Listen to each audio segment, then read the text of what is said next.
નમસ્કાર મિત્રો, દેશ દુનિયાના તાજા મોટા સમાચારમાં આપનું સ્વાગત છે। આજના તાજા સમાચાર મેળવવા માટે વિડીયોને અંત સુધી જોતા રહો અને આવા દરરોજના સમાચાર મેળવવા માટે વિડીયોને એક લાઈક કરી ચેનલને સબસ્ક્રાઇબ કરવાનું ના ભૂલતા। 1 જાન્યુઆરીથી સીએનજી અને પીએનજીના ભાવ ઘટશે। નવી ટેરિફ સિસ્ટમના કારણે સામાન્ય લોકોને થઈ શકે છે ફાયદો। ગુજરાત સરકારે ગામડાઓમાં રહેતા ગરીબ પરિવારો માટે માનવીય અભિગમ રાખીને એક મહત્વનો નિર્ણય કર્યો છે, જે મુજબ ગામડાઓમાં વસતા અને ઘરનું ઘર માટે તરસી રહેલા 8,000થી વધુ પરિવારોને અગાઉ 1 લાખની સહાય કર્યા બાદ હવે ફરીથી આ પરિવારોનું વધુ 50,000ની સહાય કરવાનું સરકારનું વલણ। ગાંધીનગરમાં 5 વર્ષીય બાળકી પર દુષ્કર્મ કરનાર આરોપી પર પોલીસે કર્યું ફાયરિંગ, ભાગવા જતા પગમાં ગોળી ધરબી।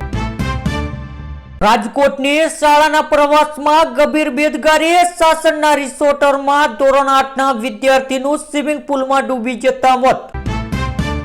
સુરતમાં એસઆઈઆરની કામગીરી દરમિયાન બીએલઓ પુરાવા રજૂ કરતા પહેલા બાંગ્લાદેશીઓ ફરાર। ભાજપના નેતા અને જાહેર પરિવહન નિગમના ચેરમેન મોટો દાવો કર્યો હતો। ગુજરાતમાં હવે લાઇટ ડૂલ થાય તો ગ્રાહકો એની ફરિયાદ કરવાની નહીં રહે, કારણ કે રાજ્યના ઉર્જા વિભાગ દ્વારા જાન્યુઆરી 2026થી ઉર્જા સંવર્ધન પોર્ટલ શરૂ કરવામાં આવશે।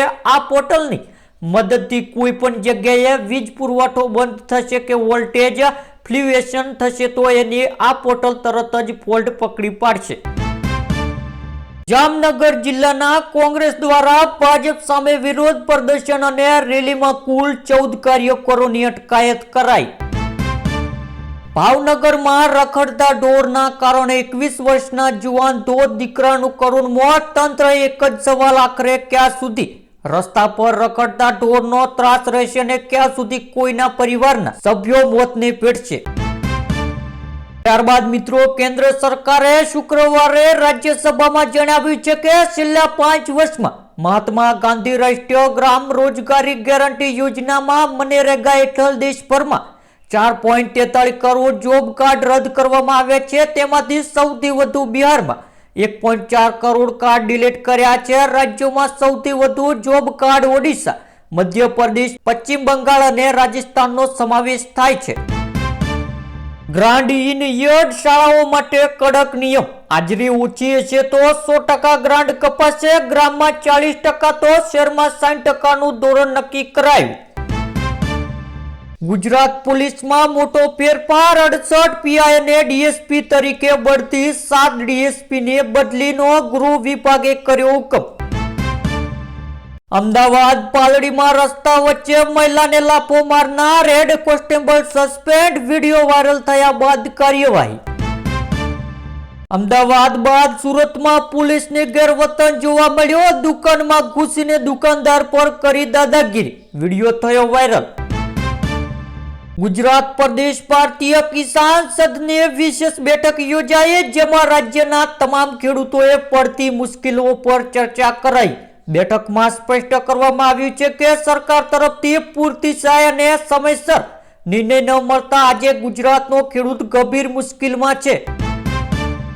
ગીર સોમનાથમાં એક જ સાથે 174 પોલીસ કર્મચારીઓની બદલી, એસપીના આદેશથી હડકંપ જોવા મળ્યો।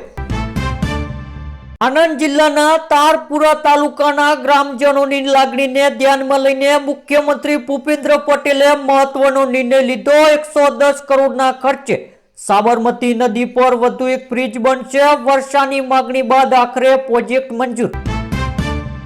કાલે અમદાવાદમાં બોમ્બ ફૂટવાનો છે, કંટ્રોલ રૂમમાં આવેલા એક ફોનથી પોલીસ દોડતી થઈ, તપાસમાં ચોંકનારો ખુલાસો। જામનગરમાં કાલવડ નજીક બાગા ગામમાં 75 વર્ષની વૃદ્ધા મહિલાઓનું બીમારીથી કંટાળી ચેકડેમમાં ઝપલાવી આપઘાત।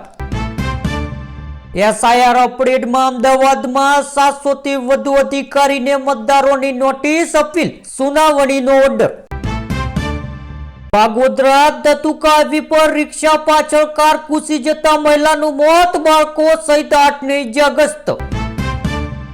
પાલાસિનોરોમાં કમળાનો કહેર, 26 આંગણવાડી બોર્ડ શાળાઓમાં પાલિકાના પાણીનો ઉપયોગ ન કરવા તાકીદ, ડિસેમ્બરના 18 દિવસમાં કમળાના 243 કેસથી લોકોમાં ભયનો માહોલ।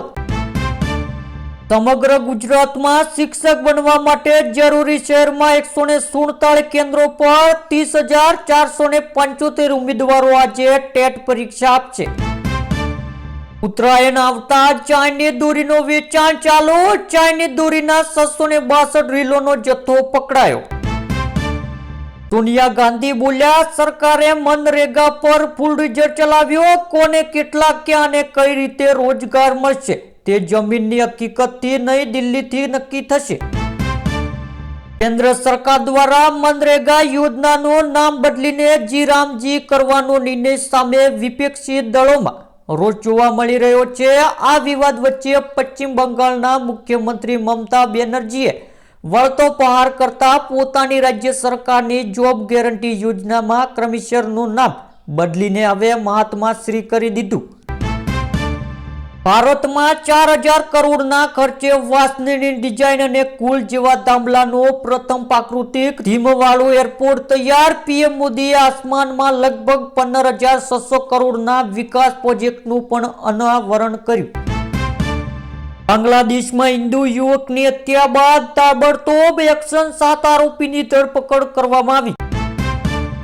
ચીનમાં 2 બાળકોની મસ્તી ભારે પડી, 2 કિલોનો સોનાનો તાજ તૂટી ગયો। સોશિયલ મીડિયા પર ચર્ચા છેડાઈ।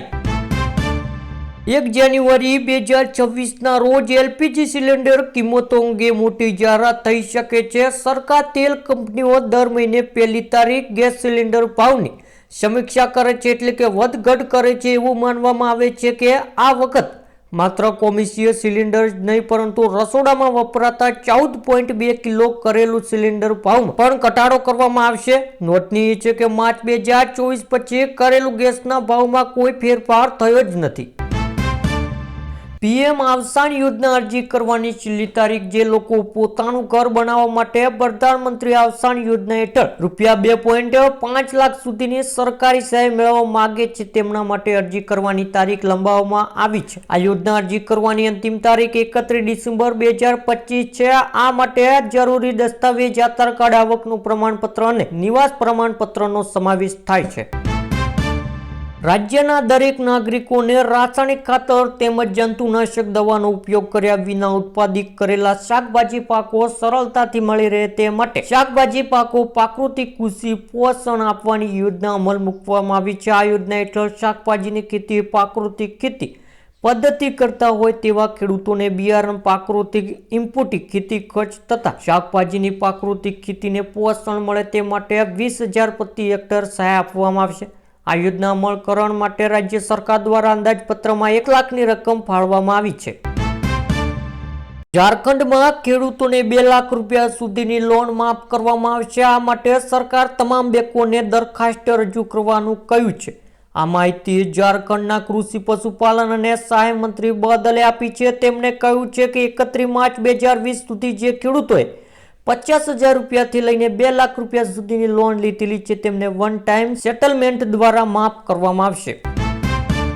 નવા વર્ષમાં તમારા ખાતામાં 2,000 રૂપિયા ક્યારે આવશે? એટલે કે હવે પાત્ર ખેડૂતોને નવા વર્ષમાં યોજનાનો 22મા હપ્તાની રાહ જોઈ રહ્યા છે। અંદાજ મુજબ કેન્દ્ર સરકાર જાન્યુઆરી 2026 થી માર્ચ 2026 વચ્ચે પ્રધાનમંત્રી કિસાન સન્માન નિધિ યોજનાનો 22મો હપ્તો છે તે જારી કરી શકે છે। જો કે સરકાર 2025ની પેટર્નની અનુસાર એવી અપેક્ષા છે કે આ યોજનાનો 22મો હપ્તો ફેબ્રુઆરી 2026માં આપવામાં આવશે। જો કે સરકાર હજુ સુધી 22મા હપ્તાની રિલીઝ માટે તારીખની સત્વર જાહેરાત કરી નથી।